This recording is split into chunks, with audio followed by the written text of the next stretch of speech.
ایک شخص نبی کریم صلی اللہ علیہ وسلم کی بارگاہ میں حاضر ہوا، عرض کی یا رسول اللہ صلی اللہ علیہ وسلم،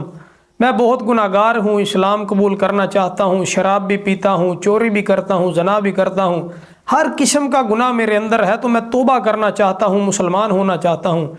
تو میرے آقا کریم صلی اللہ علیہ وسلم نے ارشاد فرمایا کہ تم ایک چیز کا وعدہ میرے ساتھ کر لو تو باقی تمہاری ہر چیز ٹھیک ہو جائے گی۔ تو اس نے عرض کی یا رسول اللہ صلی اللہ علیہ وسلم بتائیں کون سی چیز ہے؟ تو میرے آقا کریم صلی اللہ علیہ وسلم نے ارشاد فرمایا کہ جھوٹ، اگر تم مجھ سے یہ وعدہ کر لو کہ تم کبھی جھوٹ نہیں بولو گے، تو جھوٹ کبھی نہیں بولو گے تو ٹھیک ہے، باقی تمہاری ساری چیزیں ٹھیک ہو جائیں گی۔ اب وہ آدمی اس نے سمجھا کہ یہ جھوٹ نہ بولنا ایک معمولی سی چیز ہے، وہ وعدہ کر کے چلا گیا، لیکن آگے چل کے جب اس کی باری آئی شراب یعنی کہ پینے کا، اس کا دل کیا معمول کے مطابق، پہلے چونکہ وہ گناہ کرتا تھا تو اسے یاد آیا اگر میں شراب پیوں گا تو بارگاہ رسالت مآب صلی اللہ علیہ وسلم کی بارگاہ میں جب جاؤں گا تو آقا پوچھیں گے کہ آپ شراب پی، اگر جھوٹ بولوں گا تو جھوٹ وعدہ خلافی ہو جائے گی، لیکن اگر سچ بولوں گا تو پھر حد لگے گی۔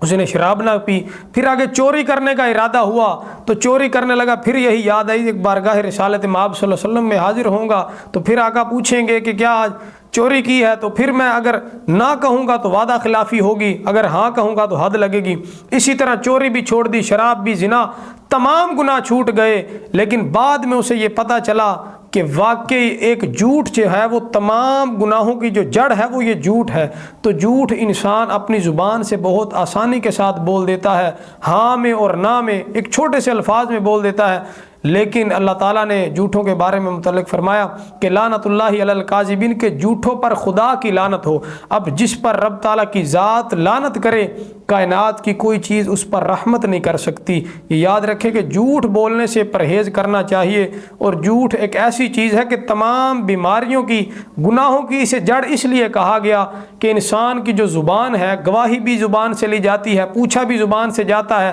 بولتا بھی زبان سے ہے، سمجھاتا بھی زبان سے ہے۔ اب اگر الفاظ کے اندر یا باتوں کے اندر یہ جھوٹ کے ساتھ ملاوٹ کرے گا اس میں، تو وہ جھوٹ پھر سامنے والے کے ذہن کے اندر جائے گا، اب یہ اس کے لیے ٹھیک نہیں ہوگا، پھر وہ لعنت کا حقدار ہوگا۔ لعنت بھی عام بندے کے لیے نہیں،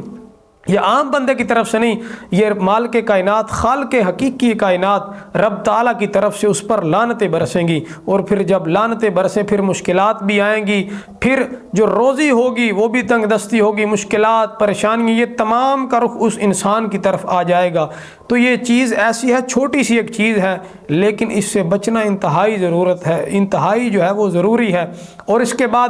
وعدہ خلافی، وعدہ خلافی نبی علیہ الصلوۃ والسلام نے ارشاد فرمایا کہ جو منافقین کی علامتیں ہیں، ان منافقوں کی علامت میں سے ایک علامت وعدہ خلافی بھی ہے، کہ جب مومن کسی سے وعدہ کرے تو پھر وعدہ خلافی کر لیتا ہے، وعدے پر پورا نہیں اترتا، یا انسان کسی جب وعدہ کرے وعدے پر پورا نہیں اترتا، اس سے برخلاف چلتا ہے، اپنی زبان پر پورا نہیں اترتا۔ تو ان چیزوں، یہ چھوٹی چھوٹی ماحول کے اندر ایک عام ہو گئی ہیں ہماری زندگی کے اندر، ان پر دھیان دینا چاہیے۔ بہت ساری نیکیاں کرتے ہیں لیکن ان گناہوں کے سامنے وہ نیکیاں کچھ بھی نہیں، کہ اتنے یہ بڑے گناہ ہیں کہ ہم تو ساری رات بھی توبہ کریں تو ان گناہوں کی بہت توبہ جو ہے وہ مشکل ہے، لیکن ہم تو آسانی کے ساتھ یہ جھوٹ بولنا، ایک ایک سیکنڈ کے اندر، پل پل کے اندر ہم جھوٹ بھی بولتے ہیں اور آسانی اور خوشیوں کے ساتھ زندگی گزارتے ہیں۔ تو اللہ تعالیٰ ہمیں جھوٹ سے بھی بچائے، جھوٹ سے بچنے کی توفیق عطا فرمائے، اور کسی کے ساتھ وعدہ خلافی نہ کرنے کی توفیق عطا فرمائے۔ وآخر دعوانا الحمد للہ رب العالمین۔